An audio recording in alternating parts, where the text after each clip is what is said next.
Welcome back to NCC Sports Live.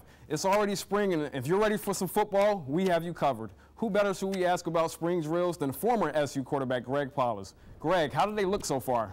Well, thanks a lot, Jason. No, it's great to be back here. I wish I could suit it up and put the shoulder pads on one more time, but there's a lot of excitement being around the guys in the locker room, being around the team. The coaching staff is really excited. There's some new additions. In addition to that, we got some new players, some incoming transfers from the middle of the year, able to play in the spring game.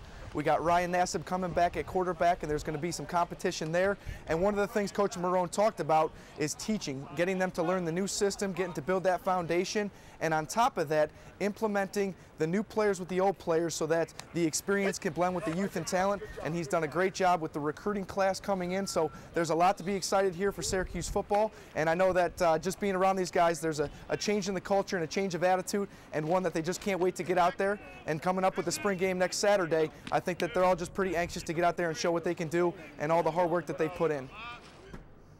The players understand what we want to get accomplished when we go out there. They understand how to practice. They understand how to dress. They understand how to line up. So from that standpoint, it's exciting. And now we have to go out there and really just work on the football end of things. And I see better communication with this team. It was nice to get out there for the first day. I mean, we had a long winter. We got a lot of workouts in, and it was exciting to get out there, put the helmets back on, and move that football. And be anxious to see that new offense, see how it was working out, and it was a lot of fun. And Syracuse is really excited about their game, as we talked about. I think the biggest thing for Syracuse is the lack of depth that they have. With some of the transfers, they had about 25 transfers leave the school. Although there is a class coming in, they're still short on numbers. So one of the things to look out for is the depth. It really hurt us last year playing. We finished 4-8 as a team, which should be a little bit better this year. And then as time goes on and Coach Marrone is able to get the number of bodies coming back and be able to develop that talent, I think it's something really positive for the Syracuse football program.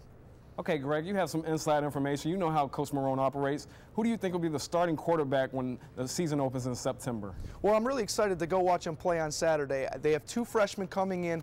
Johnny Miller from Colorado is very heralded.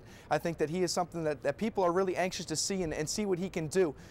Ryan Nassib got a lot of experience last year coming in with different sets of packages, and Charlie Loeb is a freshman who redshirted last year, but is something that has the physical gifts, and him learning this new offense is something to see if he could catch up and really catch up on Ryan Nassib, who has a little bit of a lead with that 2-year experience. Then I think that that's something to look forward to. So I'm not really sure who it's going to be. I'm just anxious to see them play on Saturday.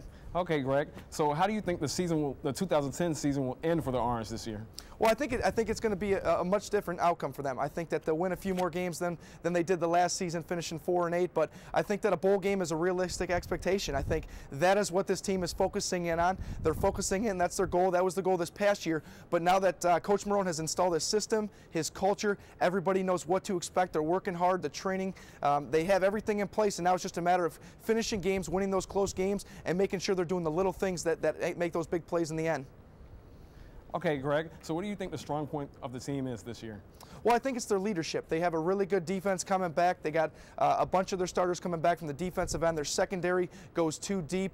Their linebackers are the biggest strength in the team right now. And then on the offensive side of the ball, Antoine Bailey, DeLon Carter, with them at the running back position, I think that it's something that's just really exciting for Syracuse. And with this new offense, I think it's something that all fans should be excited about.